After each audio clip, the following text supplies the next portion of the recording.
नमस्कार, आप देख रहे हैं नैतिक भारत न्यूज, वो मंच जहां जनहित, सच्चाई और सवालों को सबसे पहले जगह मिलती है।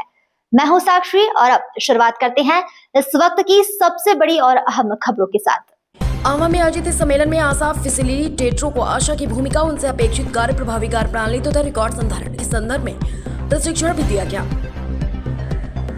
इस अवसर पर जिला पंचायत स्वास्थ्य समिति की अध्यक्षा श्रीमती मैनाबेन बागुल, शिक्षा समिति अध्यक्षता श्रीमती बीबीबेन चौधरी, जिला पंचायत सदस्य श्री मुरली भाई बागुल, अतिरिक्त जिला स्वास्थ्य अधिकारी डॉक्टर हिमांशु घामे, जिला रोग नियंत्रण अधिकारी डॉक्टर नीलकेतु पटेल, धर्मेश पवार, आभा तालुका स्वास्थ्य अधिकारी डॉक्टर अनुराधा गामित, वघई तालुका स्वास्थ्य अधिकारी डॉक्टर स्वाति पवार सहित अन्य अधिकारी, कर्मचारी तथा बड़ी संख्या में आशा बहनें उपस्थित रही। रिपोर्टर भावेश पटेल।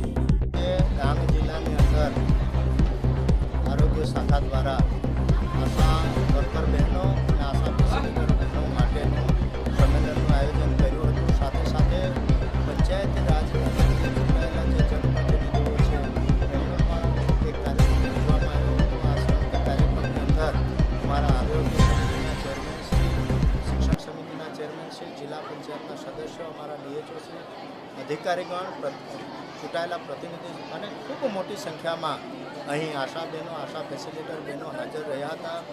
અને જે અમારા ડાંગ જિલ્લાની અંદર જે આશા બહેનો જે કામ કરી રહ્યા છે, ખરેખર ખૂબ ભગીરથ, ખૂબ મોટું કામ કરી રહ્યા છે। કારણ કે દુર્ગમ વિસ્તારની અંદર, પહાડી વિસ્તારની અંદર 2-2 કિલોમીટર સુધી ચાલતા જઈને લોકોને સમજાવવું અને બહેનોને સમજાવીને એક અહીંયા હોસ્પિટલ સુધી લઈ જાય છે, 2-5 દિવસ રોકાય છે અને ખરેખર સંસ્થાકીય સુવાવડ કરીને માતા અને બાળકને બચાવવાનું જે કામ કરી રહ્યા છે।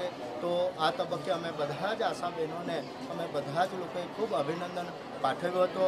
વિવિધ પ્રશ્નો હતા, એ પ્રશ્નો બાબતે પણ અમે એમને સાંત્વના આપી છે કે આવનાર દિવસોની અંદર તમારી જે કાંઈ રજૂઆતો છે, જ્યાં પણ અમારે વાત કરવાની હશે ત્યાં અમે વાત કરશું, રજૂઆત કરશું અને એનો કોઈ સુખદ નિરાકરણ આવે એના માટે પણ પ્રયત્ન કરીશું।